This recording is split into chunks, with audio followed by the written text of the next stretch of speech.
야담상회를 찾아주신 선비님들 감사드리옵니다.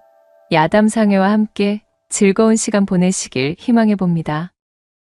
첫 번째 이야기 시작합니다. 옛날 옛적 조선 중기의 한 한적한 고을에 일찍이 서당 친구였던 오생원과 허초씨가 있었습니다. 이 두 사람은 서로가 기묘하게 대척되는 삶을 살아오고 있었답니다. 오생원은 일찌감치 서책을 붙잡고 있던 시간을 포기하고 장삿길로 우회하여 바닥부터 시작해 종국에는 차곡차곡 알차게 부를 획득하고 비로소 떵떵거리는 알부자가 되어 부족함 없이 지내고 있었지요. 허나 반대로 허초씨는 예전부터 한결같이 책을 곁에 두고 열심히 과거에 정진하였으나 연일 낙방을 거듭하는 통에 가세가 급격히 기울어진 선비였습니다. 비록 지금의 사정은 이리 격차가 벌어진 모양새로 이 두 사람의 엇갈린 모습이 제법 차이가 있다 하지만 늘 지금과 같은 모양새는 아니었습니다. 시간을 거슬러 올라가 보면 어려서부터 매우 영특했던 허초씨는 서당 시절 훈장과 학동들의 칭찬을 달고 지내던 그야말로 신동이라 불리던 아이였습니다. 뛰어난 실력과 더불어 그 성품 또한 올곧고 정의로우니 그의 곁에는 항시 사람들이 모여들었고 늘 인망이 두터운 모습을 보였습니다. 반면 오생원은 큰 두각을 내지 못해 그저 그런 학동 중 하나로 지낼 뿐이었지요. 소시적부터 특유의 꽁한 성격에 기본적으로 질투와 욕심도 심하여 주변 사람들과 잦은 마찰을 빚었고 늘 사람들의 빈축을 사곤 했답니다. 게다가 집안 형편도 여유롭지가 못하였으니 서당 학동들의 공공연한 놀림감이 되어 지내고 있었지요. 실력은 모자랐지만 그 욕심만큼은 어느 누구에게도 지지 않았던 오생원은 어린 마음에 크게 상심하게 되었습니다. 사정이 이렇다 보니 오생원은 늘 어진 성심의 허초씨를 자신의 눈엣가시로 여기며 살아왔습니다. 허초씨가 크게 무언가를 잘못한 것이 없었지만 그를 향한 열등감이 하늘을 찔러 견딜 수가 없을 지경이었지요. 오생원의 그런 마음을 일절 알지 못했던 심성착한 허초씨는 집안이 어려웠던 오생원을 물심양면 아낌없이 도와주곤 하였습니다. 허나 자존심이 대단했던 오생원은 이것마저도 굉장한 치욕으로 다가왔습니다. 허초씨의 조건 없는 경제적인 원조가 자신의 살림에 도움은 되었으나 허초씨에 대한 감사의 마음보다는 열등감만 더 키우는 원인이 되었으니까요. 그는 자신의 집안 형편이 어려워 허초씨의 도움을 받아야 하는 현실이 너무도 비참했습니다. 장성하면 기필코 허초씨를 뛰어넘는 사람이 되어 그의 머리 꼭대기 위에서 복수를 하리라 다짐하며 이를 악물었지요. 오생원의 이런 속마음도 모르는 허초씨는 그저 그를 깊은 친구로 대했고 언제나 제 곁에 두고 힘을 보태주며 지냈습니다. 시간은 점점 더 흐르게 되었고 학동의 신분을 벗어난 두 사람은 어느덧 무럭무럭 성장하여 각자가 가정을 꾸리게 되었습니다. 물론 그러는 동안에도 오생원은 허초씨가 마음에 둔 교수에게 먼저 혼담을 보낸 뒤 그녀를 욕보이고 소박 놓는 것으로 허초씨의 혼삿길을 막아서는 등 금수만도 못한 못된 짓을 서슴지 않았습니다. 그리고 이때부터 시간을 보내면 보낼수록 두 사람의 살림살이 격차가 눈에 띄게 벌어지기 시작했답니다. 어려서부터 이를 악물고 결심한 것이 있어 돈이 되는 일이라면 그 어떤 더러운 일도 마다 않던 오생원은 진작에 장사의 길에 서서 약삭빠른 자신의 재능을 꽃피웠습니다. 그는 어두운 돈, 눈먼 돈, 더러운 돈 구분 없이 끌어다 모으며 바닥부터 올라와 차곡차곡 부를 축적하고 있었습니다. 돈을 향한 오생원의 집념은 실로 무서울 정도였어요. 그는 두 번 다시 형편이 넉넉지 못한 시절로는 돌아가기 싫다는 듯 악착같이 돈을 쫓고 있었습니다. 그 반면 신동 소리를 들으며 자랐던 허초씨는 중요한 순간의 관문마다 고배를 마시며 초시 신세를 벗어나지 못하는 중이었지요. 이후로는 그 넉넉하던 갓에마저도 점차 기울어만 갔고 어느새 초시라는 허울뿐인 초라한 감투만이 남게 되었습니다.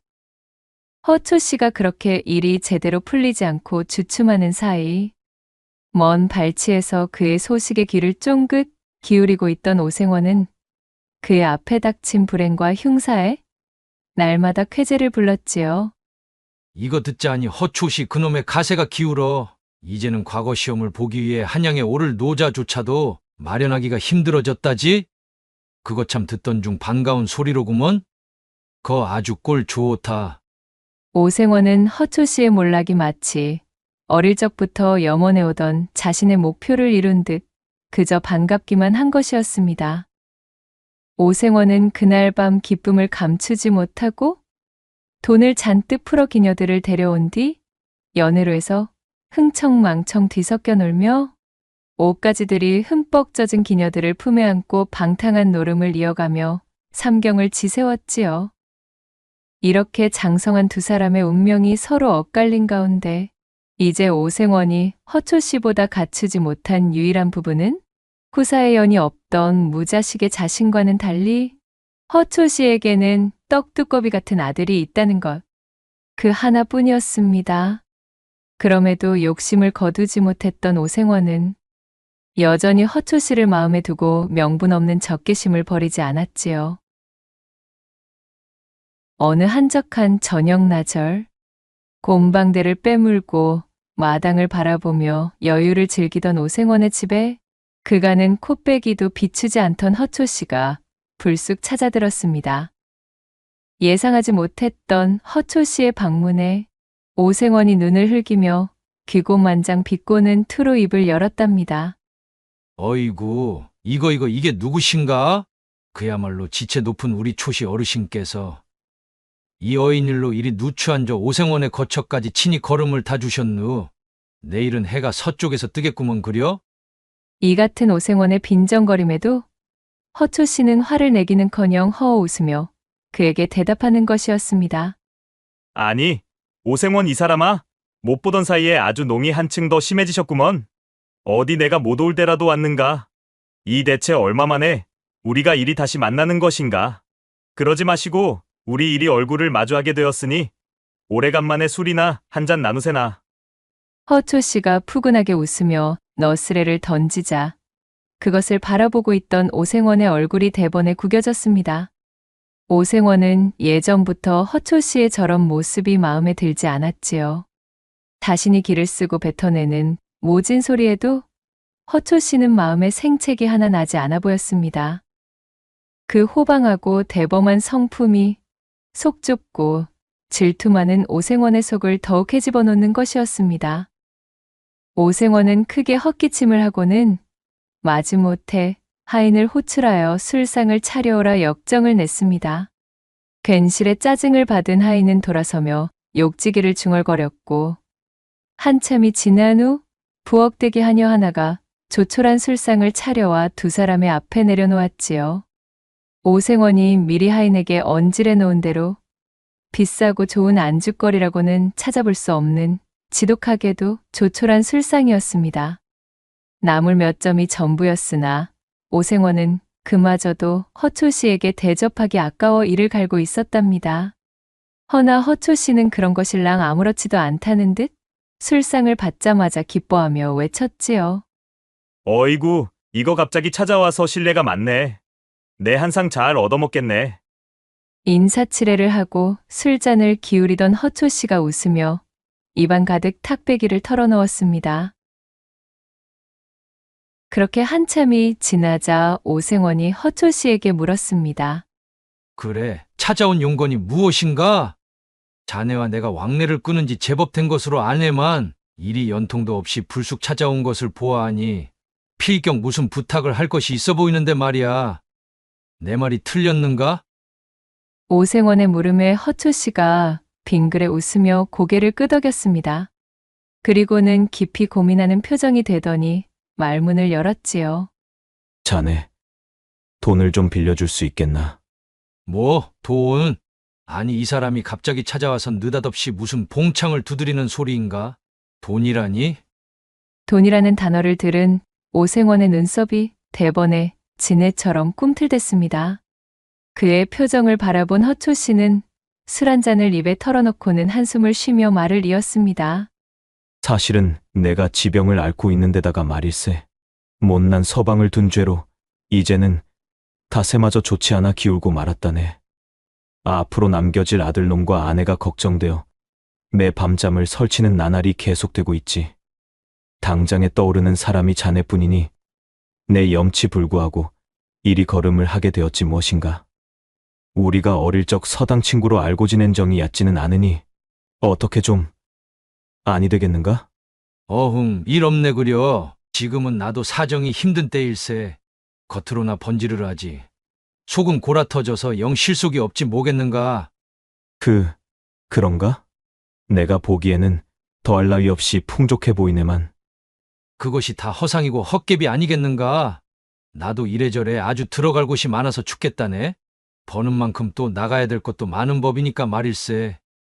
오생원은 소식적 자신이 허초 씨에게 받았던 도움은 일절 생각지도 않았습니다. 그저 바로 지금 이 순간 허초 씨가 자신에게 고개를 숙이며 조아리는 상황이 너무나 고소하여 짜릿한 쾌감을 느끼는 것에만 몰두한 그는 잔뜩 거드름을 피우며 중얼거렸지요. 게다가 오생원에게 돈이란 제 목숨보다도 소중한 것이었습니다. 쉽사리 내어줄 리가 만무했지요. 오생원의 매몰찬 대답을 들은 허초 씨는 하는 수 없다는 듯 기운이 쏙 빠진 목소리로 다시 입을 열었어요. 저기 그렇다면 말일세. 내 아들 자네도 알지? 내 아들놈만이라도 자네가 데려다가 장사를 좀 가르쳐 주시게나. 이놈이 책을 들여다보는 것은 게을러 입신양명의 기틀을 마련하긴 요원해 보이나. 머리는 제법 영특하여 샘 하나만큼은 아주 뒤똥차게 재빠르다네.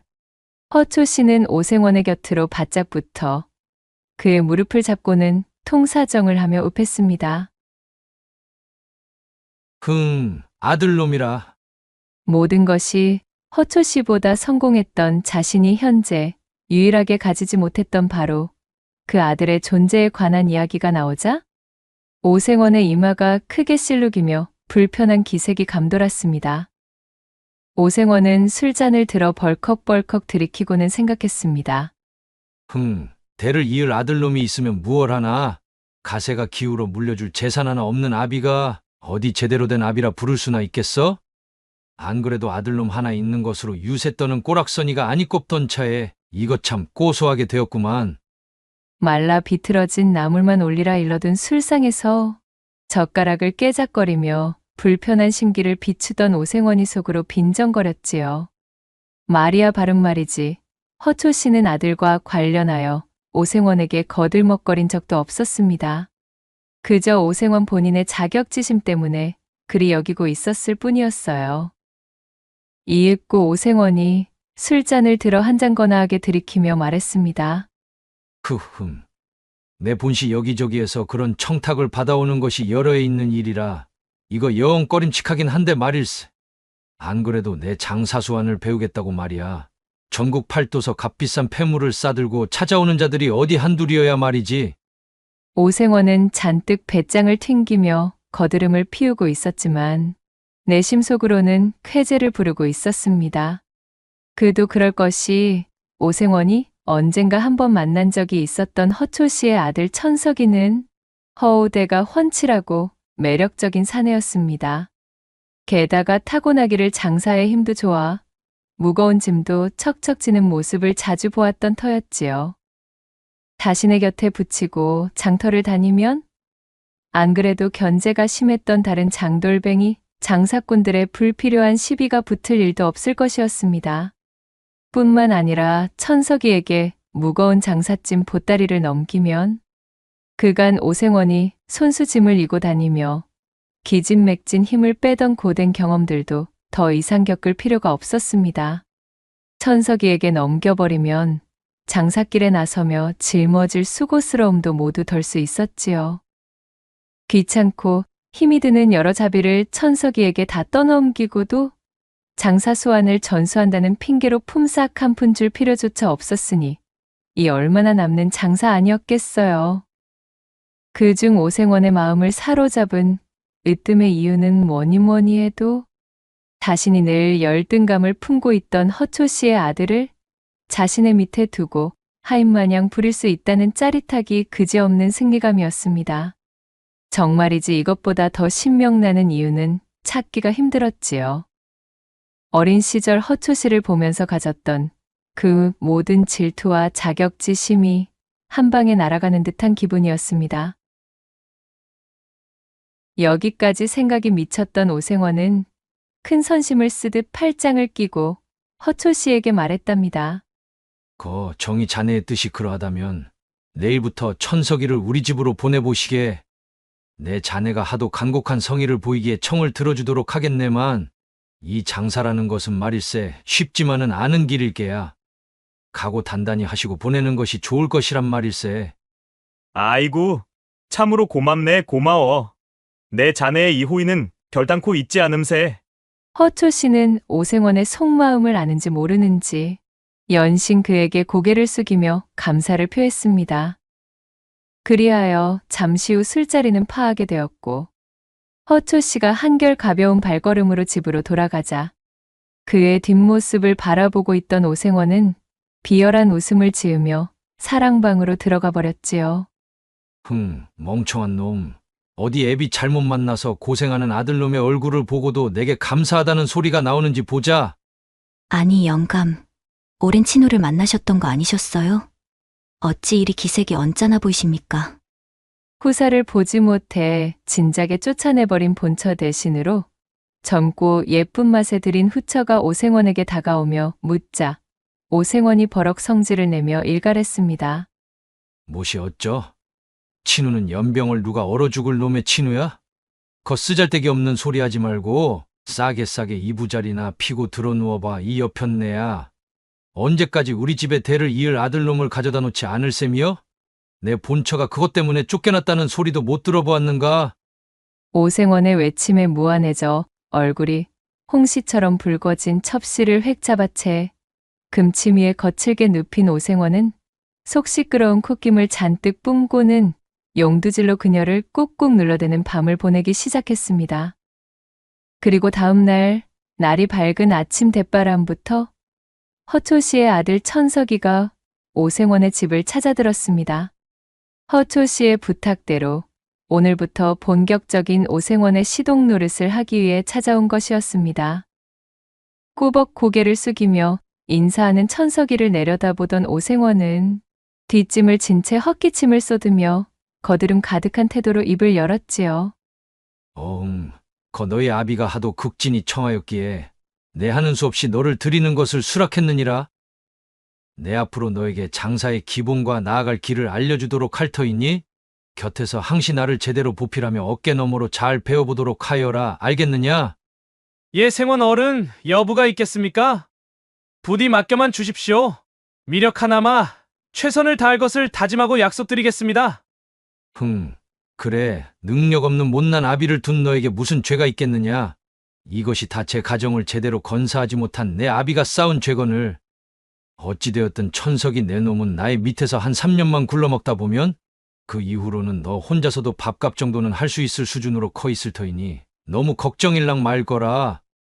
네, 생원 어른, 앞으로 열성을 다해 보필하겠습니다. 오생원이 마치 들으라는 듯 자신의 아비를 면전에서 대놓고 욕보임에도 천석이는 별다른 반응 없이 듬직하게 인사를 올리며 결의에 찬 눈을 보였습니다. 그런 천석이를 흘끔 흘겨보던 오생원은 마땅찮은 눈빛으로 몸을 획 돌려 마당 안쪽으로 들어가 버렸지요. 그날 이후로 오생원은 근 달포 동안을 천석이를 데리고 다녔습니다. 이른바 전국 팔도를 돌아다니는 유랑 장사길에 천석이를 동행시킨 것이었어요. 말이 팔도 유랑 행상이었으나 사실 장사미천이라고는 다름 아닌 오생원의 집에서 직접 만든 조악한 가짜 강장 청심환이나 가짜 해구신 검포, 또한 가짜 기력 보양제 등이었습니다. 그것들을 비싼 상품인양 비단보에 잘 말아 포장하여 괴짝에 차곡차곡 쌓아 올린 것을 천석이에게 짊어지게 하였고, 오생원은 앞장서서 단골 고객들의 집들을 방문하여 기세 좋게 그것들을 팔아댔습니다. 여느 때와 마찬가지로 어느 으리으리한 기와집 앞에 선 오생원은 늘상 왕래하던 사이인 듯 대문을 익숙하게 두드렸지요. 인기척에 하인이 나와 문을 열어주었고, 그렇게 대궐 안으로 들어간 오생원이 집주인과 반갑게 인사를 나누었습니다. 집주인은 그야말로 나이가 지긋한 영감이었지요. 아이고 이보게 오생원, 어찌 이리 걸음이 늦었는가? 내 자네를 기다리느라 눈이 빠지기 일보 직전이었자는가? 어르신, 그간 강령하셨습니까? 그래, 별고는 없었지요. 기사, 제가 항시 공급해드리는 그 강장제를 드시고 별고가 있을 리가 있겠습니까마는. 물론이지. 그렇고 말고. 그나저나 자네, 지난해에 꼭 구해준다던 물건, 이번에야말로 가지고 왔는가? 단단히 기억하고 있겠지. 이번에야말로 반드시 구해놓겠다. 나와 깊이 약조하지 않았는가? 노쇠한 몸으로 장기침을 해대던 영감이 곁에서 부채질을 하며 심드렁이 두 사람의 대화를 듣고 있던 젊은 첩실에게 손짓을 했습니다. 뭔가 중요하고도 비밀스러운, 그러면서도 첩실에게 보여서는 안 되는 거래라도 하는 듯한 낌새였지요. 첩실은 콧방귀를 뀌고는 몸을 돌려 방에서 나가버렸고, 그런 첩실의 엉덩이를 음흉한 눈빛으로 훑던 오생원이 대답했습니다. 어이구, 영감님, 입 아프게 말한들 무엇하겠습니까? 안 그래도 내 이놈을 구해놓기 위해 조선팔도 안 나가본 바다와 안 둘러본 섬이 없습지요. 진귀하다는 소문이 팔도로 퍼져나가 있는 통에 이 물량이 턱없이 부족하지 뭡니까? 전국서 아저씨가 마른 귀한 물건이지요. 오, 그래. 참으로 고생이 많았네. 어디 좀 보여주시게. 어디 그뿐이겠습니까? 이것을 구해 돌아오는 길에는 해적까지 만나버린 통에 참말로 죽을 뻔하였지요. 이리도 어렵사리 구한 물건이니 가격은 제대로 잘 쳐주셔야 하겠습니다.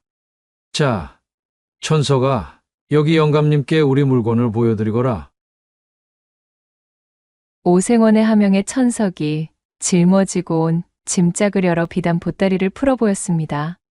그러자 고급스러운 향나무 상자 안으로 소중하게 감싸둔 기력보양제가 영감의 눈에 들어오는 것이었지요. 저 오랑캐국의 우두머리조차도 감히 마음대로 취하지 못했다는 귀하디 귀한 보력제입니다. 임금 앞으로 들어가는 진상품과 동일한 품질의 것이지요. 아시겠으나 그야말로 부르는 것이 값인 물건임을 명심해 주십시오, 어르신. 오호라. 그래. 내 값은 달라는 대로 쳐줄 터이니 일단 자네가 가지고 있는 물량을 모조리 내게 넘기게. 아이고, 어르신, 그것은 아니 될 말씀입니다요. 저기 한양의 강참판 어르신 댁에도 가져가기로 이미 깊은 약조가 되어 있습지요. 이걸 여기서 영감님께 싸그리 넘겨버리면 저는 뒷감당이 아니 됩니다. 신들린 듯한 말솜씨로 그럴듯한 거짓부렁을 지어내는 오생원의 입담에 영감은 애가 달아 발을 동동 구르며 애걸복걸하는 모양새가 되었지요. 어허, 이 사람아. 곱절로 쳐주겠네. 내게 넘기게나. 아까 보지 않았던가. 이 나이에 저런 젊은 첩을 끼고 사려니 내 하루가 다르게 기력이 부족함을 느끼고 있지 않았겠는가 말이야. 돈이라면 달라는 대로 줄 터이니 사정 좀 봐주시게나. 이러시면 참으로 곤란한디. 다른 사람도 아니고 영감님이시니 내 이번만 특별하게 밀어드리겠습니다. 대신 절대 다른 곳에 소문내시면 아니 되시는 부부님은 또 명심해 주십시오, 어르신. 영감님께 전량을 넘겼다는 풍문이 퍼지기라도 하는 날에는 저는 이제 다시는 영감님과는 거래를 못할 터이니 말입지요. 그렇게 잘 짜여진 각본대로 움직인 오생원이 영감에게 싸구려 가짜 언약을 덤터기 먹여 옴팡지게도 비싼 값에 밀어넣었고, 천석이가 짊어지고 있던 괴짝의 거의 대부분을 소진하게 되었습니다.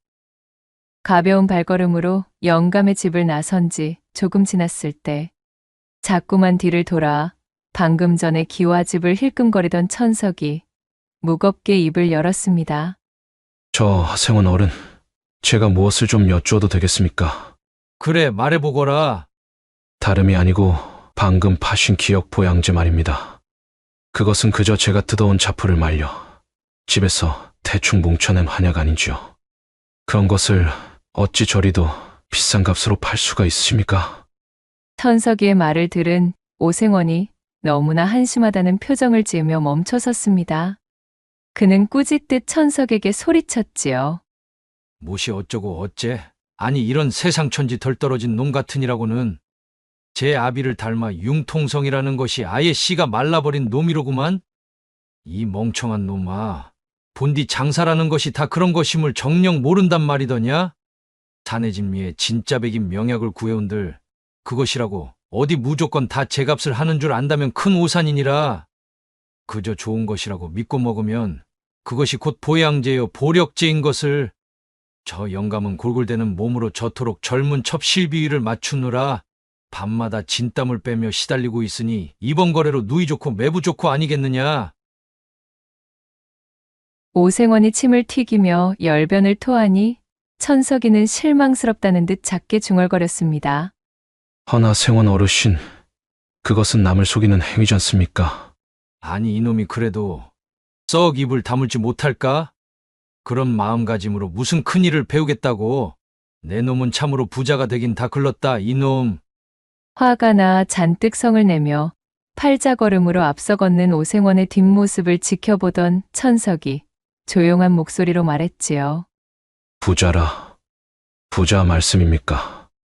천석은 오묘한 표정으로 성큼성큼 앞서가는 오생원을 바라보다 그의 뒤를 따라 걸음을 옮겼습니다. 그러한 일이 있고서도 두 사람은 줄곧 붙어 다니며 장사를 이어나갔지요. 두 사람은 정해진 기한 동안 조선 곳곳을 돌아다니며 장사에 매진하는 것을 게을리하지 않았답니다. 장사 미천으로 잔뜩 마련해둔 갖가지 가짜 보양제들을 몽땅 팔아치워 집으로 돌아올 시기가 되었을 때쯤에는 두둑하게 한몫 생긴 상태였지요. 준비한 물건을 모두 팔아치우고 집으로 돌아오는 길에 위치한 나루터에서 오생원의 잔기침이 유독 심해지는 것이 느껴졌습니다. 장사를 나서던 때부터 나오던 마른 기침이었는데 지금은 눈에 띄게 심해진 모양새였습니다.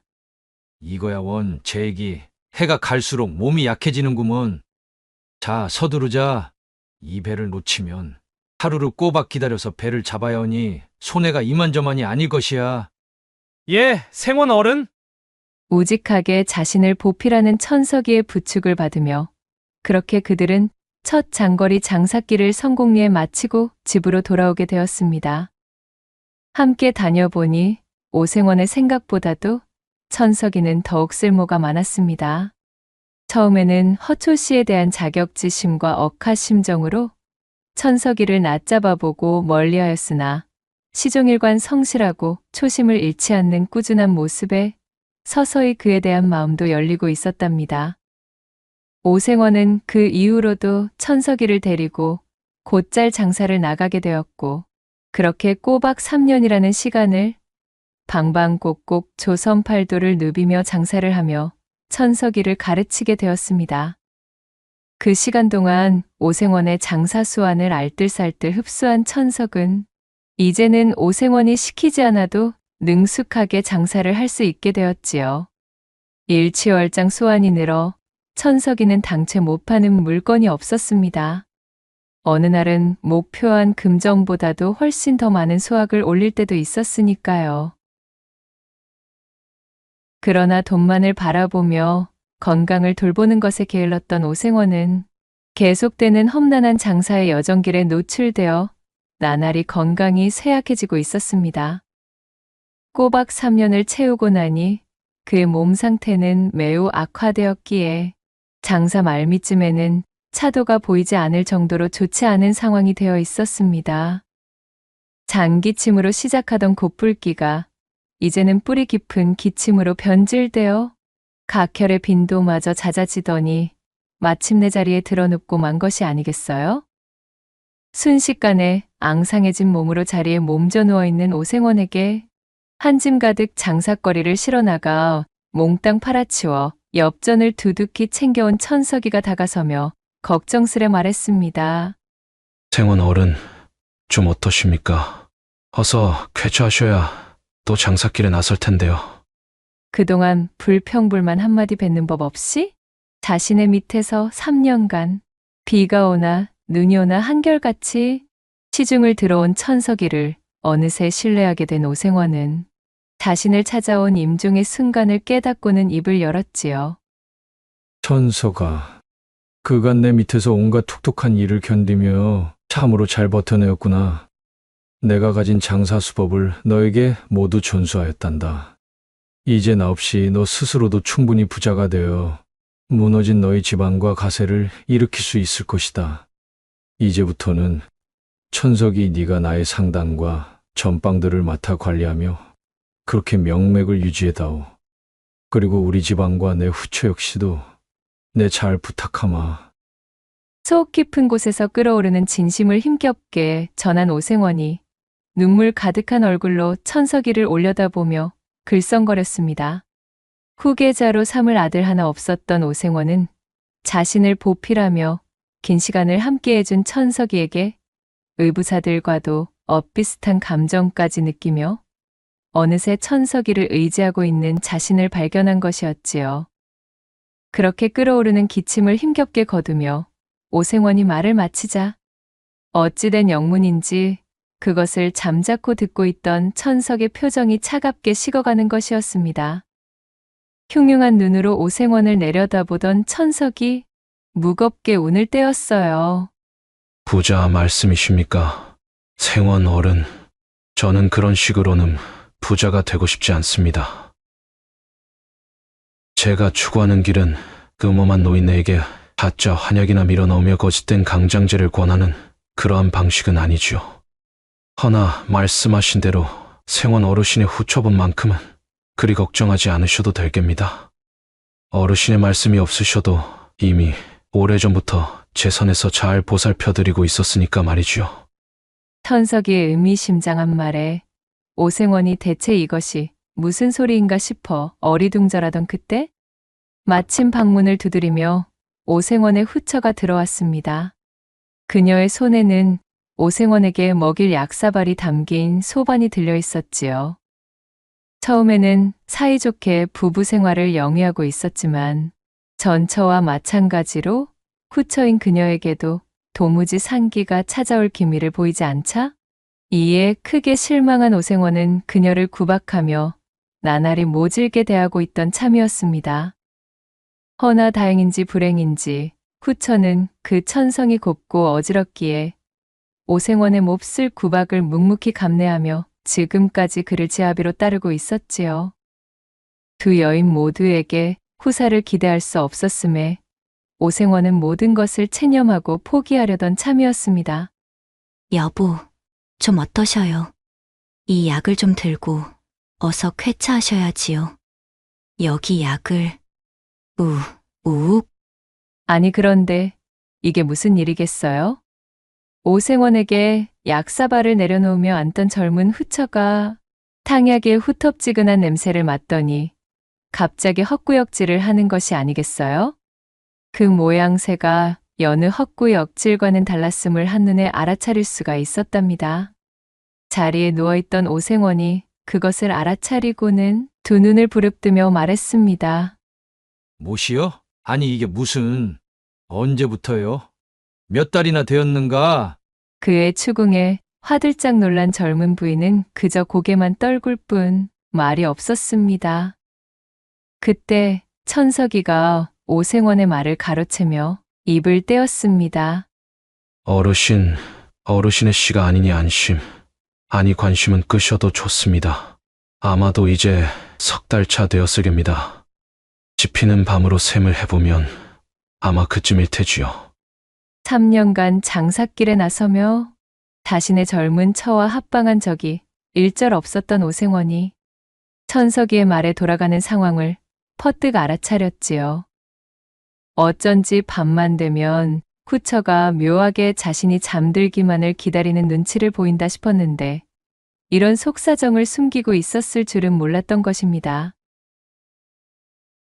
털썩같이 믿고 있었던 임종을 앞두고서야 자신을 돌아보며 인정해주려 하였던 천석이가 자신의 후처와 야음을 틈타 몰래 정본을 낸 것도 모자라? 그래, 그 씨앗까지 잉태하게 되었다니요. 참으로 기가 차고 코가 막힐 노릇이었습니다. 아니 뭐시라? 이 이놈이 내 놈이 감히 내쳐와.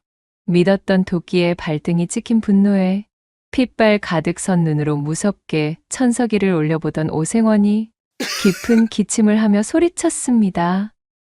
부들부들 떨리는 손으로 천석이의 멱살을 쥐려 했지만 병든 몸이 그의 뜻대로 움직여줄 리가 없었어요.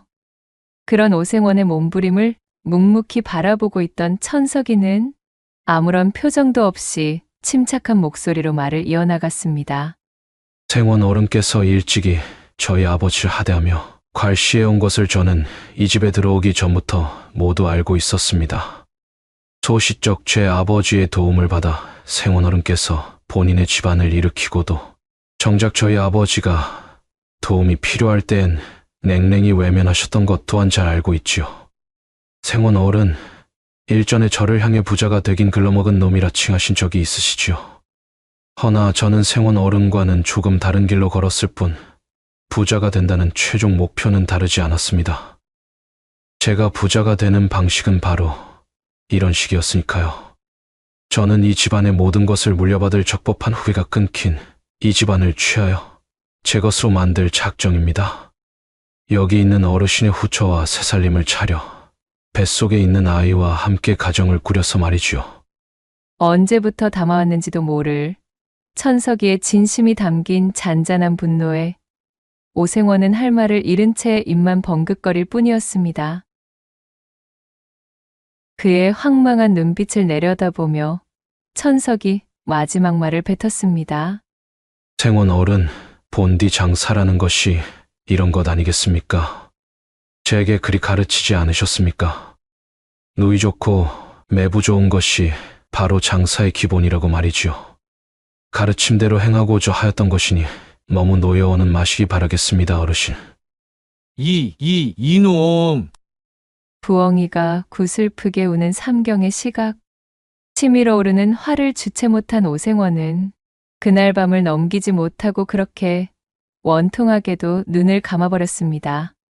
임종의 순간을 맞이한 오생원의 얼굴에는 설명할 수 없는 회환과 절망감, 그리고 참회인지 원통인지 헤아릴 수 없는 눈물 한 줄기가 맺혀 있었답니다. 대를 이을 자식이 없었던 오생원의 장례를 성대하게 치러준 천석이는 생전 오생원의 부자론에 대한 조언대로 그가 이룬 모든 것을 취하여 투철한 장사꾼으로서의 면모를 유감없이 발휘하였습니다.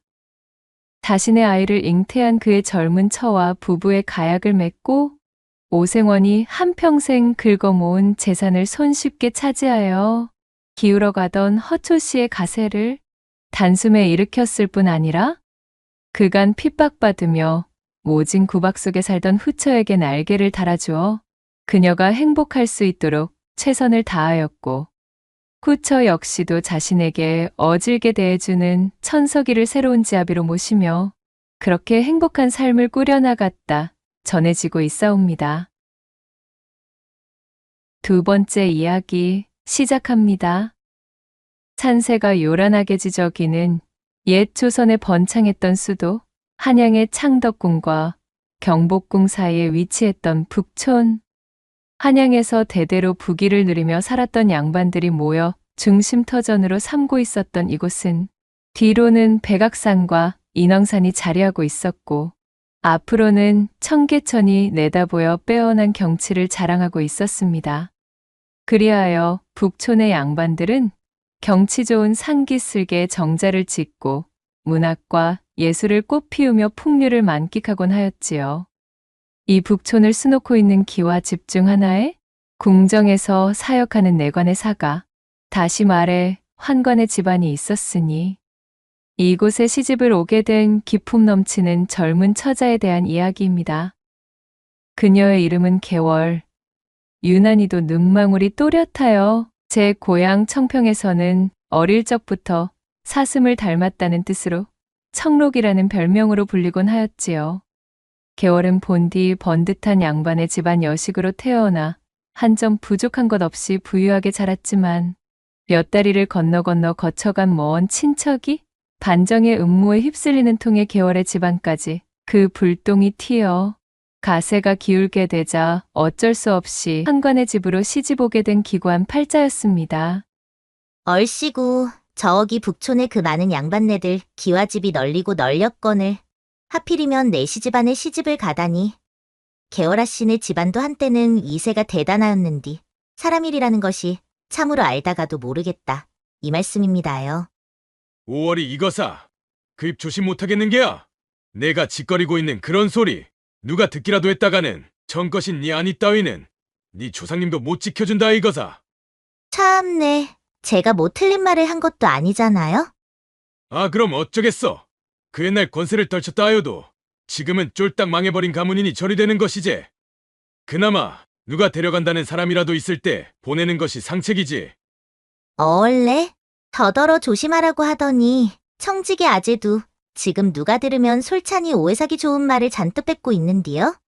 난생 처음 밟아보는 북촌 땅에서 자신을 향해 날아오는 주변의 수군거림은 안 그래도 풀이 죽어있던 개월을 더욱 갉아먹고 있었습니다. 저들의 수군거림이 물을 만난 고기처럼 아주 신이 났구나. 사사로이 반응하면 저들에게 더욱 좋은 먹거리만 제공하는 꼴이 될 터이니 내 그냥 웃고 넘어는 간다만 심히 기분이 유쾌하지는 않구나. 내 입 하나 덜어 살림이라도 나아진다면 내 더는 바랄 것이 없지만 그럼에도 참담한 마음은 쉬이 정리되지 않는구나. 착잡한 마음의 개월은 시댁으로 발을 들인 그 첫날부터 수심이 내려앉은 얼굴로 깊은 한숨을 내쉬었습니다. 개월이 시집오게 된 이 환관의 집안은 그간 국내 이런저런 송사를 이용하여 많은 재산을 모아 번듯한 12칸 기와집의 하인도 열어두고 있었습니다. 환관이라는 명패 없이 본다면 그저 남부러울 것 없는 부잣집이었지요. 화를 입고 뿔뿔이 흩어진 가족들에게 보낼 돈을 마련하고 제 입에 풀칠이라도 하기 위해 팔려온 개월이었으나 걱정했던 것만큼 북촌에서의 삶이 그리 고단하지는 않았습니다. 잔뜩 긴장하며 들어간 첫날의 기억이 무색할 만큼 무난한 일과의 연속이었어요. 태생이 양반집 규수였던지라 법도와 예절도 어린 시절부터 줄곧 교육받았기 때문에 집안에서 누구 하나 그녀의 처신에 대해 왈가왈부하는 사람도 없었지요. 그러나 태생이 환관인지라 응당 있어야 할 남편의 귀중한 것이 없었으니 개월은 남들 다 치룬다는 첫날 밤조차 가질 수 없었습니다. 혼인 당일과 그 이튿날 잠깐 남편의 얼굴을 확인했을 뿐 그 이후로는 궁으로 입궁하여 한 주 내내 집에 들어오지 못한 적도 있으니 커다란 기와집에서 개월 홀로 덩그러니 지내는 시일이 길어졌지요. 이후로도 남편은 궁의 잡무가 너무도 바빠 그 얼굴 제대로 보기도 힘든 나날이 계속되었습니다. 내 젊은 나이에 한관의 집안으로 팔려가듯 시집와선 그 아찔하다는 음양이 이치 한번 깨닫지도 못한 채 살아있는 과부 신세로 이리 지내게 되었으니 굶어 죽지 않은 것이 다행인 것인지 각복하기 그지없는 것인지 구별하기가 힘이 드는구나. 부유한 북촌 기와집의 안방마님이 되어 끼니 걱정을 덜게 된 것은 기뻤으나 사람의 마음이라는 것이 어찌 한 갈래로만 흐를 수 있었을까요? 시간이 지날수록 개월의 마음 한켠에는 남들에게 보일 수 없는 가려움이 있었습니다. 금수조차 제 짝을 맞아 정답게 뛰어노는데 자신은 그저 이 환관 집안의 부속품이 된 기분이었어요. 그렇게 살아있는 과부 신세 운운하며 커다란 기와집에 갇혀 살다시피 하던 개월이 길고 긴 한숨을 뱉어낸 지 얼마 지나지도 않은 어느 날이었습니다. 조선을 들쑤시던 풍토병이 궁궐한 승정원 내부까지 침범하여 그 바람에 몹쓸 병이 옮아 병석에 눕게 된 계월의 남편은 그야말로 손쓸 틈도 없이 숨을 거두고 말았지요. 엎친 데 덮친 격으로 대를 이을 자손도 없는 환관의 가문인지라 젊은 나이에 계월이 졸지에 집안의 안주인이 되고 말았습니다. 정신없이 남편의 장례를 치르고 어지러운 집안의 대소사를 정리하며 마음을 다잡기를 몇 해 어느덧 집안도 안정되어 돌이켜 정신을 차리고 보니 아리따운 고운 시절을 다 보내고 계월도 나이 30 가까운 과부가 되어 있었습니다. 참으로 세월이 더덥고 몹시도 빠르구나. 한때는 남편이 그리 되고 이제 어떻게 살아야 하나 싶었는데 벌써 시간이 이리도 지나버렸다니 말이야. 모처럼의 한적한 밤, 뜰로 산책 나온 계월이 정원의 꽃들을 바라보며 중얼거렸습니다. 내 입이 그야말로 방정이지. 그때 살아있는 과분이었더니 그런 푸념만 하지 않았어도 남편에게 그런 화가 닥치지 않았을지도 모르는 일이었거늘. 어쩐지 자신의 방정맞은 입으로 죄를 지은 것 같았던 계월은 눈물을 훔치며 하늘 높이 걸린 달을 올려다보았습니다. 있으나마나였지만 그럼에도 곁을 지키던 남편이 사라지자 그녀의 가슴 속 외로움은 그 덩치를 키워 이제는 주체할 수 없을 정도가 되었습니다. 깊은 밤이 되기만 하면 찾아오는 사무치는 감정은 아직 식지 않은 계월의 심금을 마구 뒤흔들고 있었답니다. 집안 하인들 사이에도 마님의 얼굴에 수심이 깊어짐을 두고 이러다 집안에 줄초상이라도 치르는 것 아니냐며 이런저런 이야기들이 오고 가는 날들만 흐르고 있었지요. 주인마님 처음 뵙겠습니다요. 셋내 거덕이라 하는구먼요. 저작거리에서 소문을 듣고 찾아왔는디 이댁서 일손을 채우느라 머슴을 구하고 계시다 하여 이리 당도했습니다요. 훤칠한 머슴 하나가 계월의 집을 찾은 것은 이듬해의 일이었습니다. 일손이 모자라던 차에 듬직한 머슴 하나가 이를 찾아 계월의 집에 당도하였으니 그 이름이 거덕이라 하였지요. 남편의 장례 이후 집안의 곳간 열쇠를 쥐게 된 계월은 평소에도 제 집 서품을 파는 머슴들의 세경을 아주 넉넉하게 치러준 탓에 고을에서의 평판이 눈에 띄게 좋아졌던 상태였습니다. 새로운 일꾼을 들인다는 공고를 낼 때면 이처럼 많은 지원자들이 그녀의 집 대문을 두드렸고 그들 중 쓸만한 사내를 추려 흔쾌히 머슴으로 받아들였답니다. 그리고 그런 과정을 거쳐 이 거덕이라는 젊고 다부진 머슴이 계월의 앞에 나타나게 되었습니다.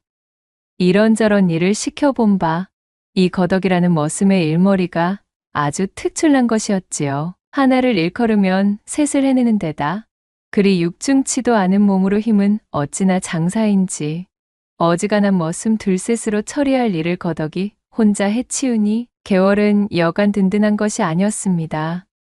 게다가 난 놓고 기역자도 모르는 다른 머슴들과는 달리 글을 읽고 쓸 줄 알 뿐 아니라 일을 끝낸 밤에는 꼬깃꼬깃 달아해진 책을 붙들고 글 공부마저 하고 있으니 계월은 이 거덕이 아주 기특하기 그지없어 더욱 정이 가는 것이었지요.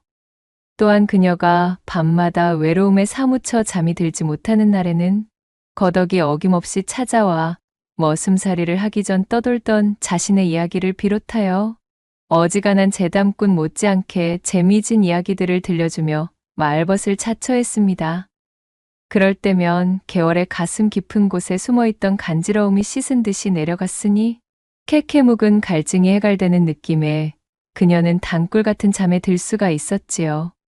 내 거덕이 저자만 보면 가슴이 이리도 요동을 쳐대니 이것이 과연 일머리 좋은 머슴을 아끼는 마음에서 비롯된 것인지 아니면 사내로 생각하려는 발칙한 마음인 건지 그간 무심하던 하늘이 나를 시험하고 있는 계로구나. 그간 자신의 집을 거쳐간 수많은 머슴들과는 다르게 거덕에게 느껴지는 특별한 마음이 커져 주체할 수 없어진 계월은 밤낮으로 깊은 고민에 빠지기 일쑤였습니다. 우리 마님은 참 다 좋은데 이 세상 물정을 모르는 것이 흠이란 말이여? 이 집안 주인이 된 지도 오래인데 캬 이것저것 보면 딱하고 감이 잡힐 때도 되지 않았는감? 아직도 이 가끔 보면 시집 오던 시절 그대로 매행한 구석이 있단 말이지. 얼굴은 여전히 반반하니 참말로 어디 가서 빠지지 않는데 말이여. 곳간 뒤쪽 으슥한 곳, 하인들이 모여 한숨 돌리는 쉼터에서 개월 내 머슴 중 한 명이 그녀에 대한 고약한 뒷말을 꺼내놓으며 포문을 열고 있었습니다. 어두운 표정으로 잠자코 듣고 있던 거덕이 순간 발끈하며 핏대를 세우고 대꾸했지요. 아니, 이봐 춘득이, 자네 그리 말하면 아니 되는 법이여. 그동안 머슴질 꽤나 해보면서 우리 마님같이 후한 대접해주는 주인댁 겪어본 적 있던가? 여기 아니면 춘득이 자네처럼 뺀질대면서 일도 시원찮은 머슴 어디 거두어나 죽었느냐 이 말이여? 아니, 근데야 이 인간아. 자네가 무슨 이 집 주인대감이라도 된단 말이여? 같은 신세끼리 합심해야지 어디 주인마님 편을 들고 난리인겨. 그러거나 말았거나 거덕은 늘 개월의 입장에서 항시 그녀를 두둔하기 일쑤였지요. 머슴들 사이에서 아주 충견도 저런 충견이 없다는 소리가 나올 정도였습니다. 자신을 세경 놓고 부리는 일꾼, 그 이상으로 극진히 대접해주는 개월에게 충심을 넘은 희한한 감정이 싹트고 있었습니다. 풍성한 세경과 삼시세끼, 질 좋은 밥상으로 자신을 돌봐주니 그야말로 거덕에게는 개월이 하늘님이자 천지신명과 진배 없는 존재였습니다. 허나 주인마님과 종살이를 하고 있는 머슴의 신분인 자신과의 거리감을 깊이 깨닫고 있던 거덕은 감히 선을 넘을 생각을 하지 못하는 것이었지요. 그렇게 싱숭생숭한 마음으로 멀찍이서 개월의 뒷모습을 훔쳐보다 젊고 아름다운 과부마님을 두고 자기들끼리 음담패설을 흘리는 머슴들이라도 몇 놈 그의 눈앞에 걸리기라도 하면 번개처럼 날쌘 동작으로 그네들을 엎어매쳐 클바닥에 나뒹굴게 만든 거덕이 흡사 지옥에서 올라온 야차와도 같은 무서운 얼굴로 소리쳤습니다. 아무리 천추리기로 서니 배운 데 없이 주인마님을 함부로 입에 올리면 이 거덕이가 가만두지 않을 것이구먼.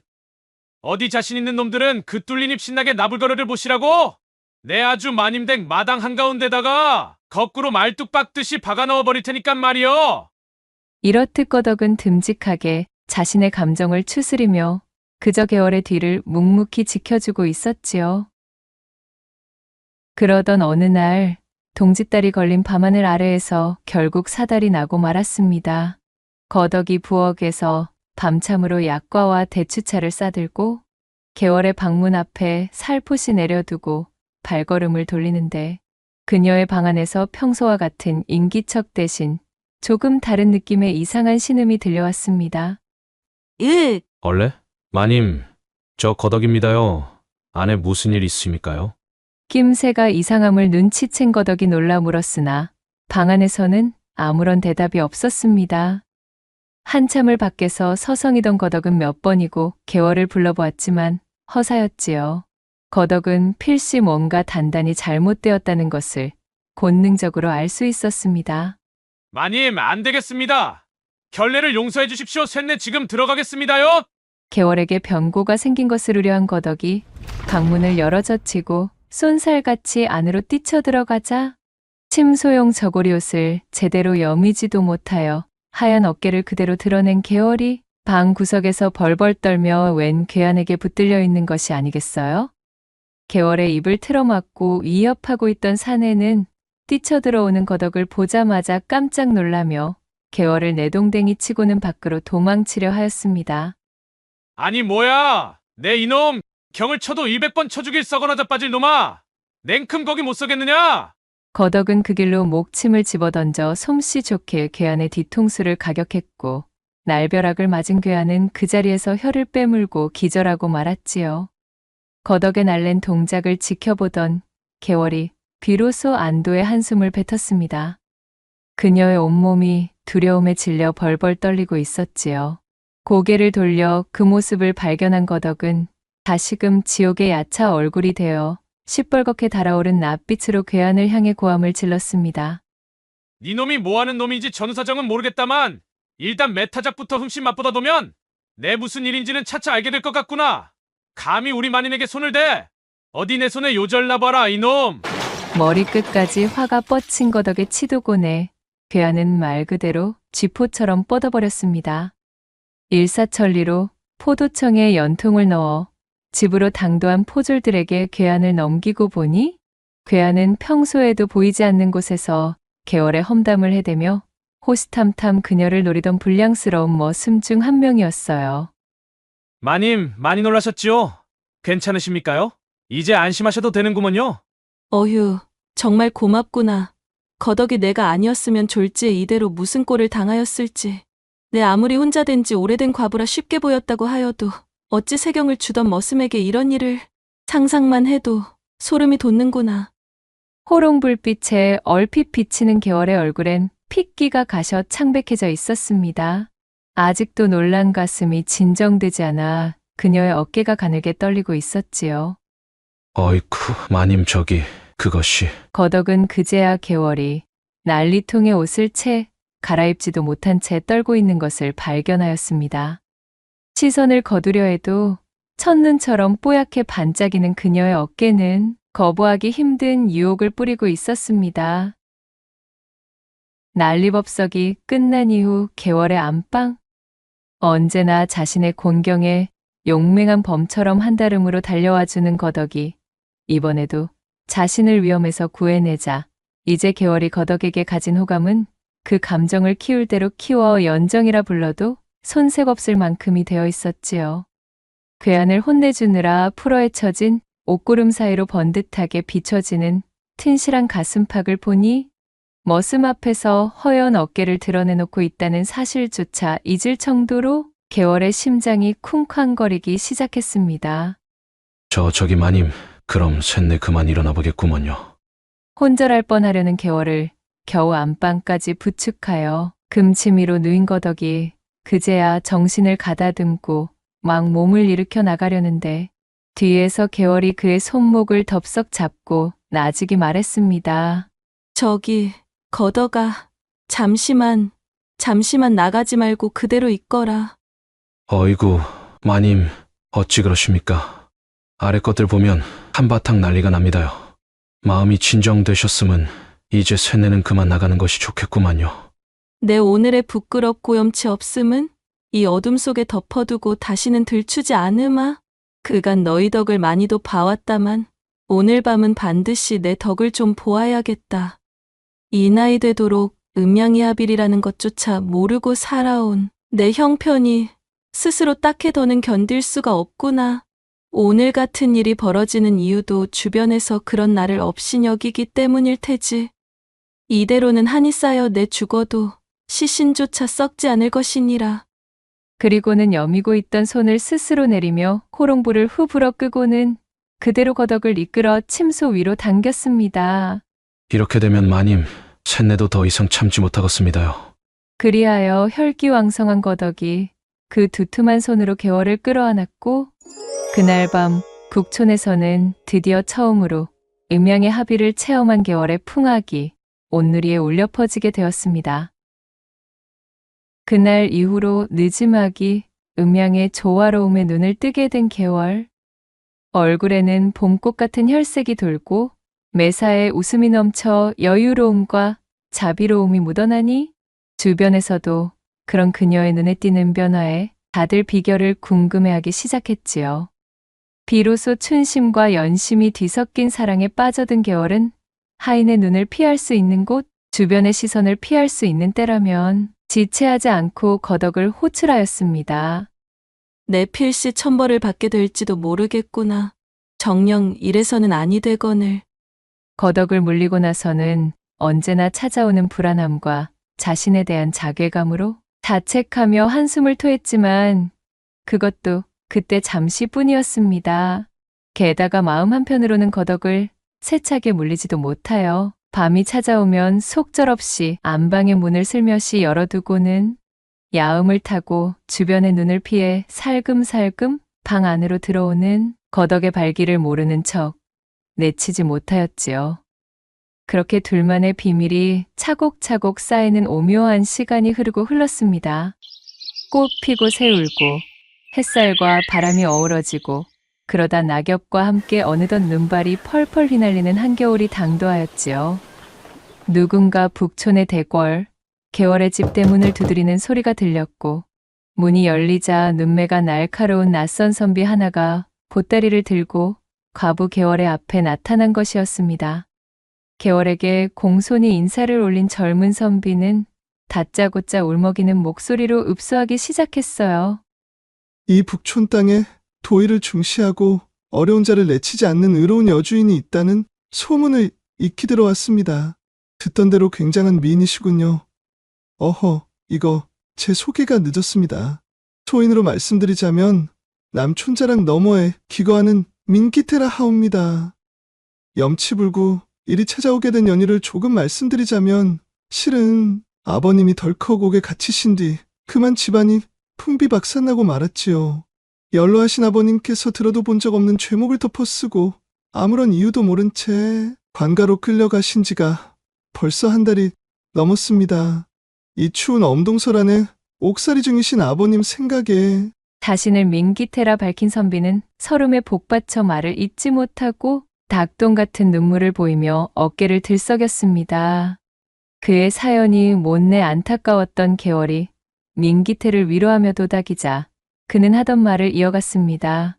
어느 날 이방이 찾아와 600냥만 내면 아버님을 풀어주겠다는 전원을 던지고 갔습니다. 허나 기울어진 집안 형편에 그만한 거금을 마련할 길이 없었지요.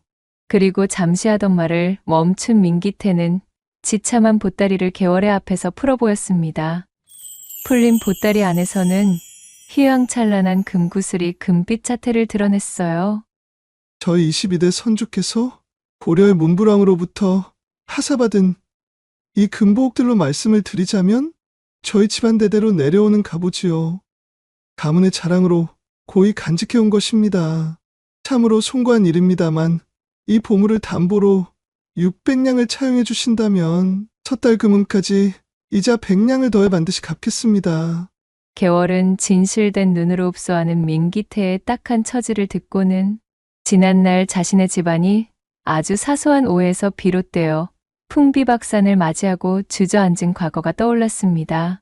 그 덕에 환관의 집안까지 흘러든 기구한 자신의 옛 기억이 바늘처럼 그녀를 찔렀습니다.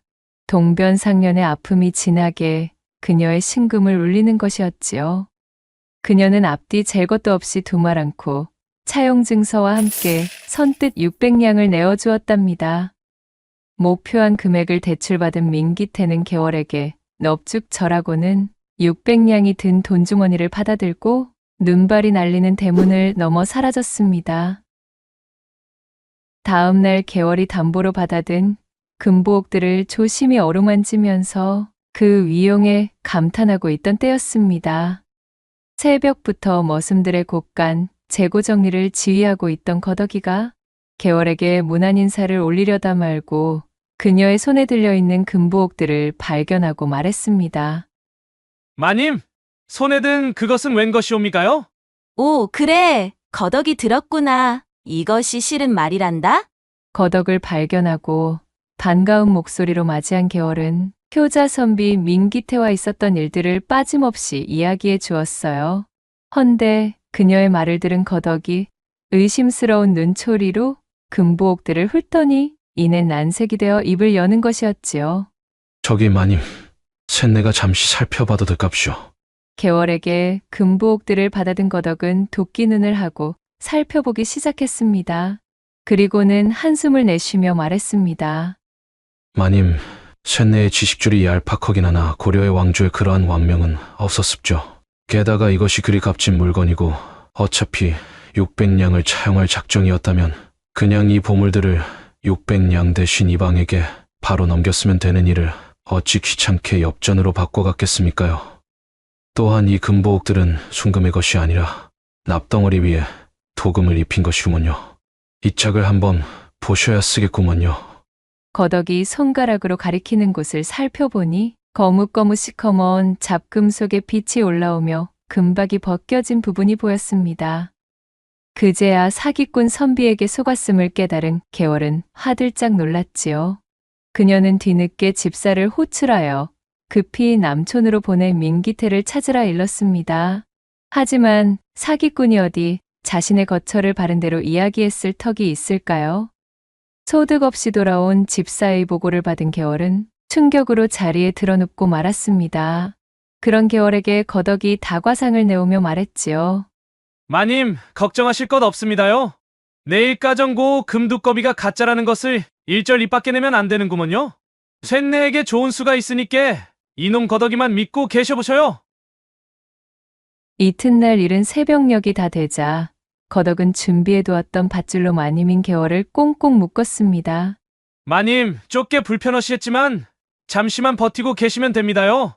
개월은 단단히 옥죄어오는 밧줄의 감각에 얼굴을 찌푸렸지만 거덕에게 가지고 있던 신뢰가 두터웠기에 별다른 저항은 하지 않았습니다. 그래, 거덕아. 내가 다 생각이 있겠지. 나는 너만 믿고 있겠다. 일을 마친 거덕은 마당을 향해 고래고래 소리를 질렀지요. 야단났다. 간밤에 도둑이 들어서는 마님을 포박하고 선비가 담보로 내어준 보물들을 훔쳐갔다. 이윽고 거덕의 고함 소리를 들은 하인들이 불이 나게 몰려왔습니다. 아니, 내 이놈들아. 간밤에 도둑이 들어 마님에게 흉포한 겁박을 한 것도 모르고 잠에 빠져 있었단 말이여. 거덕이 일부러 크게 소동을 벌여 동네방네 들으라는 듯 떠벌렸고 그리하여 북촌의 부자 과부댁이 담보로 잡아두었던 금보옥들을 도둑 맞았다는 소문은 멀리 바람을 타고 나아가 꼬리에 꼬리를 물고 천리만리로 퍼져나가게 되었습니다. 저작거리에 파다하게 퍼진 소문이 고개를 넘어 민기태의 귀에도 당도하게 되었지요. 개월을 속여 한몫 단단히 잡아 한낮부터 술상 앞에서 빈둥대고 있던 사기꾼 민기태가 벌떡 몸을 일으켰습니다. 어쭈, 이것 좀 보게. 잡고 있던 담보 물건을 도둑 맞았다니. 이게 웬 횡재인가? 이걸 빌미로 살살 긁어 금보옥 값을 물어내라 쪼아대면 그야말로 부르는 것이 값 아니겠냐 이거야. 하늘이 나를 돕는구먼. 이참에 잃어버린 가짜 갑오값으로 한. 어디 보자. 그래, 만냥은 뜯어내야 되겠구만. 그는 쾌재를 부르며 부랴부랴 개월에게 빌렸던 원금 600냥과 이자로 내어줄 100냥을 어렵사리 만들어 도합 700냥을 챙겨 들고 섣달 금음이 되기도 전에 북촌 땅을 밟았습니다. 이윽고 개월의 집까지 당도하여 대문을 들어서자 소문대로 집안은 초상집 분위기이고 그녀 역시 병색이 짙어 방에 들어누워 있는 것이 아니겠어요. 금보옥들을 도둑 맞았다는 풍문이 역시 사실이었다는 확신에 민기태가 새어나오려는 웃음을 참고 무난하며 말했습니다. 그간 강령하셨는지요? 여기 이자 100냥을 붙여서 700냥을 갖고 왔습니다. 차용해주신 금액을 모두 상환하였으니 이제 그만 제가 맡긴 저희 집안 갑오들을 돌려주시지요. 그러자 자리에서 일어난 개월이 다 꺼져가는 목소리로 말했어요. 선비님 이 일을 어쩌면 좋겠습니까? 소중한 담보를 그만 도둑에게 절도당하고 말았지. 뭔가요?